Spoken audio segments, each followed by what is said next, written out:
Bilaspur rail दुर्घटना 4 मृत अनेक आहत। नमस्कार, मु आपनकु स्वागत करुछि क्रांति इंडिया न्यूज रे। आज प्रथमे देशर एक बड़ दुर्घटना खबर उपरे नजर पकाइबा।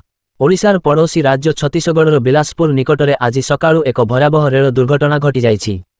एही मर्मन्तुद घटनारे सर्वनिम्न 4 जन यात्रींकर मृत्यु होइथिबा बेले बहु संख्यक यात्री गुरुतर भावे आहत होइछन्ति। मिलिथिबा सूचना अनुसार दुर्घटनाटी बिलासपुर निकटस्थ कोटमी स्टेशन पाखरे घटिथिला। एक यात्रीवाही ट्रेन पछपटु आसुथिबा एक मालवाही रेलगाड़ी सह जोरदार धक्का हेबा फଳରେ एही विपत्ति सृष्टि होइछि। धक्कार तीव्रता एते अधिक थिला जे यात्री ट्रेनर एक बगी संपूर्ण भावे चूर्ण होई मालवाही रेलगाड़ीर वागन उपरे चढ़ी जाइथिला। घटनास्थलर दृश्य अत्यंत भयावह बोली प्रत्यक्षदर्शी माने कहिसंती। दुर्घटना घटिबा मात्रे ही स्थानीय पुलिस, रेलवे कर्मचारी एवं उद्धारकारी दल तुरंत घटनास्थल पहुंचीथिले। खूब शीघ्र आहत यात्रीमानंकु निकटस्थ चिकित्सालयकु स्थानांतर करा जाइछि।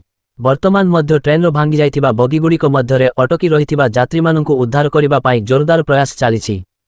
एही दुखद घटनाकु नेई केंद्रीय रेलमंत्री गभीर शोक प्रकाश करिसंती एवं मृतकंक परिवार प्रति समवेदना जणाइछंती। आहतंकु उत्तम चिकित्सा जोगाई देबाकु मध्य से निर्देश दैछंती।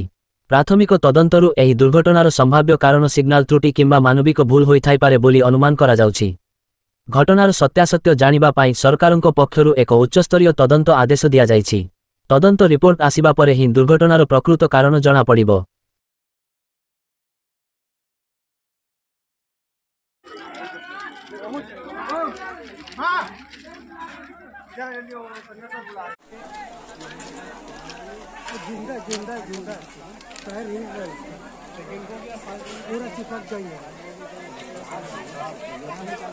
वही तो जल्दी